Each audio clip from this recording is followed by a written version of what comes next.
स्वागत है आप सभी का एनएफ न्यूज पर। मैं हूं आपके साथ रोहित। चाचा शरद पवार को छोड़कर भतीजे अजीत पवार होलिये एनडीए के और सत्ता में आ गए, लेकिन अब दावा इसके आगे का है और परिवार में एक और सेंधमारी का दावा किया जा रहा है। कहा जा रहा है कि पोते रोहित पवार भी बीजेपी के संपर्क में थे, उनके करीबी हैं और रोहित पवार का दिल बीजेपी के लिए धड़कता है। अब महाराष्ट्र की सियासत में हमेशा जब हम शुरुआत करते हैं तो यही कहते हैं कि जिस तरीके से वहां रंगमंच की दुनिया है उसी तरीके से वहां की पॉलिटिक्स है। अब ये रोहित पवार को लेकर दावा कौन कर रहा है, रोहित पवार ने इसके बाद क्या कहा है और क्या कुछ पिछले कुछ दिनों में ऐसा हुआ जिससे लगा हो कि रोहित पवार बीजेपी के करीबी हैं, इसी पर चर्चा करेंगे। मेरे साथ है मेरे सहयोगी अनुपम प्रसून। बहुत कुछ हमने पिछले 3-4 साल 5 साल में देख लिया महाराष्ट्र में, अब ये नया सिगुफा छोड़ दिया है। देखिए, शरद पवार को ये बात पता नहीं थी, लेकिन जब 2019 के बाद महाविकास अघाड़ी की जो सरकार बनी थी, रोहित पवार वो सरकार गिराना चाहते थे। रोहित पवार उसी वक्त अपने दादा के खिलाफ एक बड़ी बगावत करने की तैयारी कर बैठे थे और ये एक बड़ा खुलासा है। बड़ा खुलासा नीतीश राणे की तरफ से किया गया है और बहुत ध्यान से समझिएगा कि कैसे शरद पवार चारों तरफ से घिर गए थे। शरद पवार के साथ सिर्फ उनकी बेटी सुप्रिया सुले थी, इसके अलावा कोई भी नहीं था। और ऐसा क्यों हुआ ये तो हम आगे आपको बताएंगे ही इस वीडियो में, लेकिन उससे पहले आपको समझा देते हैं पूरे परिवार का समीकरण क्या चल रहा था उस वक्त, जो अभी तक खुलासे हो रहे हैं नीतीश राणे की तरफ से। आपने देखा होगा कि 2019 में जब चुनाव खत्म हुआ और उद्धव ठाकरे इस बात पर अड़ गए कि उनको मुख्यमंत्री की कुर्सी मिलनी चाहिए, क्योंकि वो एनडीए के साथ मिलकर चुनाव लड़े थे। तो एनडीए ने मना कर दिया, बीजेपी ने मना कर दिया कि हम ऐसा नहीं कर सकते, क्योंकि हमारी ऐसी कोई बातचीत नहीं हुई है। बातचीत देवेंद्र फडणवीस के नाम पर हुई थी, तो हम फडणवीस को ही मुख्यमंत्री बनाएंगे। बीजेपी अड़ गई। उसी वक्त अजीत पवार ने बगावत कर दी। आधी रात को आपने देखा होगा शपथ ग्रहण समारोह हुआ राज्यपाल के पास, और शपथ ग्रहण समारोह में अजीत पवार डिप्टी सीएम के तौर पर और देवेंद्र फडणवीस मुख्यमंत्री के तौर पर शपथ भी ले लेते हैं।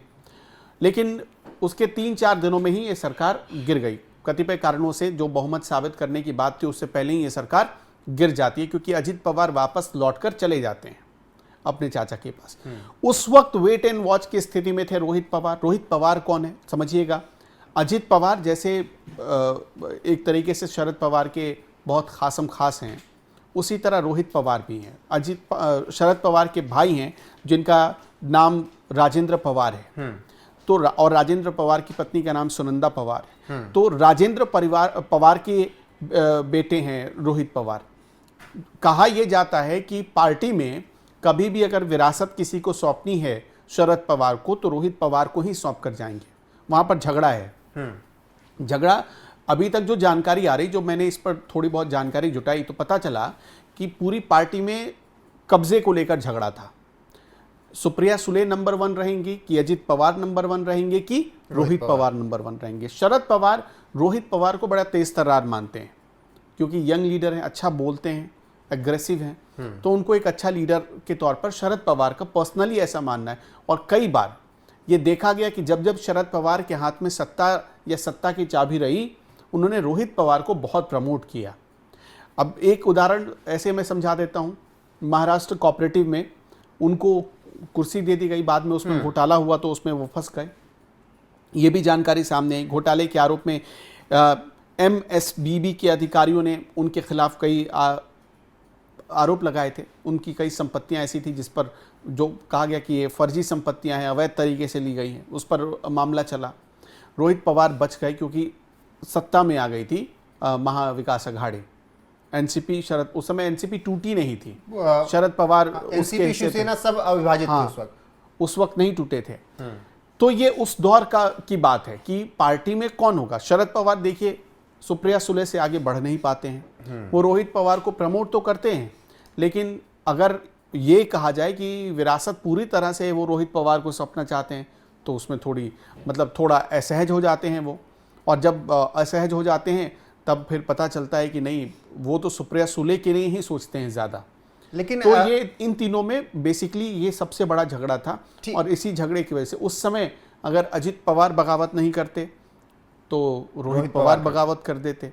ठीक है, नीतीश राणे ये जो दावा कर रहे हैं उसके बाद रोहित पवार का भी बयान आया कि जिनके खुद रोज रोज कपड़े की तरह पार्टी बदलने की आदत हो वो कीचड़ ना उछालें तो ज़्यादा ठीक है, वो खुद कीचड़ में है। चलिए यहाँ तक की बात है कि वो आरोप प्रत्यारोप की राजनीति है, लेकिन नीतीश राणे के दावों में कितनी सच्चाई नजर आती है?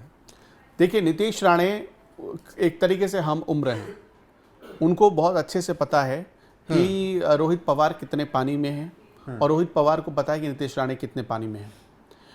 वो अपने पिता की वजह से सुर्खियों में नहीं रहते, वो अपने भाषणों की वजह से, अपनी बोली, अपने एग्रेशन की वजह से सुर्खियों में रहते हैं। नीतीश राणे, उन्होंने काम किया है, वो अपने लोगों के लिए आवाज़ उठाते हैं। लेकिन आपने जिस हिसाब से नीतीश राणे एक्टिव रहते हैं, क्या कभी रोहित पवार को उस तरह से एक्टिव देखा है आपने? क्या कभी नीतीश राणे की तरह? देखिए, कुछ भी है, महाराष्ट्र में कोई कुछ भी कहे, लेकिन नीतीश राणे एक तरीके से एक मास लीडर के तौर पर उभर रहे हैं। वो जिस इलाके में जाते हैं वहाँ भीड़ लग जाती है।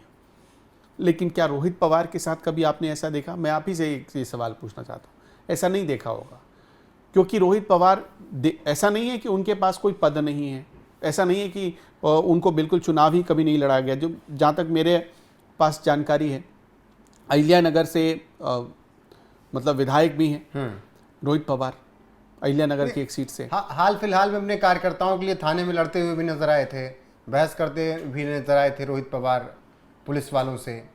तो वो भी तो अपना जनाधार बना ही रहे हैं ना। देखिए, मैंने आपको क्या कहा कि नीतीश राणे और दोनों एक हम उम्र हैं। दोनों की उम्र में ज़्यादा आपको फ़र्क नज़र नहीं आएगा, दोनों के एग्रेशन में ज़्यादा फ़र्क नज़र नहीं आएगा। लेकिन नीतीश राणे जिस तरह से मीडिया लाइमलाइट ले जाते हैं, रोहित पवार को आपने बहुत कम देखा होगा ऐसा। रोहित पवार को, अच्छा देखिए, दूसरी बात क्या कि शरद पवार को ऐसा लगता है कि रोहित पवार को अगर हम सत्ता सौंप देंगे, पार्टी की विरासत सौंप देंगे, तो हमारी पूछ कम हो जाएगी, सुप्रिया सुले की पूछ कम हो जाएगी। सीटों का बंटवारा होता है जब, तो उसमें देखिए बेटी के लिए सांसद का टिकट वो ले जाते हैं, लेकिन अपने भतीजों के लिए वो क्या करते हैं? लेकिन अगर जब ऐसी नौबत आएगी तो क्या अजीत पवार फिर से वापस नहीं चले जाएंगे? अब तो अजीत पवार ने अपनी पार्टी बना ली, उस पार्टी के दम पर उन्होंने अपनी अलग पहचान तो उन्हीं के पास हो गई एनसीपी अब। हाँ, उनकी अलग पहचान हो गई, उनका अपना जनाधार हो गया। पहले लोकसभा चुनाव में लगा कि लोगों ने इग्नोर किया, लेकिन विधानसभा चुनाव में लग गया, लोगों को दिख गया लोगों को कि उनको लोगों ने पसंद किया है। शरद पवार से ज़्यादा अजीत पवार को लोग चाहते। देखिए, अजीत पवार और शरद पवार में दो डिफरेंस है, ये समझना पड़ेगा। शरद पवार उस दौर के लीडर हैं जब लीडर लोगों के बीच जाता था और बीच जाकर चुनाव लड़ता था। बैकडोर से कम राजनीति की उन्होंने। बैकडोर पॉलिटिक्स का मतलब है कि वो मतलब डिपेंडेंट नहीं रहे कि कोई सीट खाली होगी तो हम राज्यसभा जाएंगे।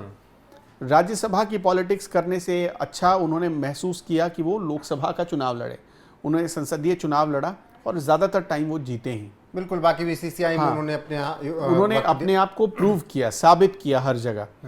अजीत पवार में क्या है कि वो संगठन उस दौर के नेता रहे ना जब रोज सत्ताएं देश में बदलती थी। आज सुबह और दूसरी चीज, शाम को कोई मुख्यमंत्री, उनकी राजनीति का एक अच्छा हिस्सा ये भी था, ऐसे समझिए कि उनकी राजनीति का एक अच्छा हिस्सा ये भी था कि उन्होंने संगठन की राजनीति भी, संगठन मतलब कि जो पार्टी के अलग अलग विंग्स होते हैं उनको भी पिरोया और पैदल यात्रा की। आपने वो तस्वीर देखी 2019 में भीषण बारिश में, मूसलाधार बारिश में वो लगातार और एक बार तो क्योंकि वहां उनकी सभा में भीड़ पहुंची थी। एक बार तो चर्चा ये होने लगी कि यहाँ से चुनाव ना पलट जाए पूरा का पूरा। नहीं, उन तस्वीरों ने तो चुनाव पलट ही दिया था करीब करीब। उन तस्वीरों ने चुनाव पलटा। नतीजे जिस हिसाब से एनडीए ने सोचा था उस हिसाब से एनडीए के पक्ष में नहीं रहा था 2019 में। बिल्कुल उस हिसाब से नहीं रहा था। सीटों का नुकसान हुआ था, शिवसेना को सबसे ज्यादा नुकसान हुआ था। अगर उद्धव ठाकरे साथ नहीं छोड़ते तो सरकार एनडीए बना लेती। लेकिन उस वक्त शरद पवार की वो जो इमेज बनी थी, पब्लिक परसेप्शन बना था उनके लिए, वो महाराष्ट्र के नतीजों पर उसने बड़ा गहरा असर छोड़ा था, गहरा असर डाला था। बिल्कुल। फिलहाल अब यही कि 2019 में रोहित पवार भी बगावत करने के मूड में थे, ऐसा दावा किया जा रहा है। और नीतीश राणे ये दावा कर रहे हैं, जो आजकल सुर्खियों में है हिंदी मराठी विवाद पर या हिंदूवादी बातों को लेकर जिस तरीके से वो बयान देते हैं उसकी वजह से सुर्खियों में है।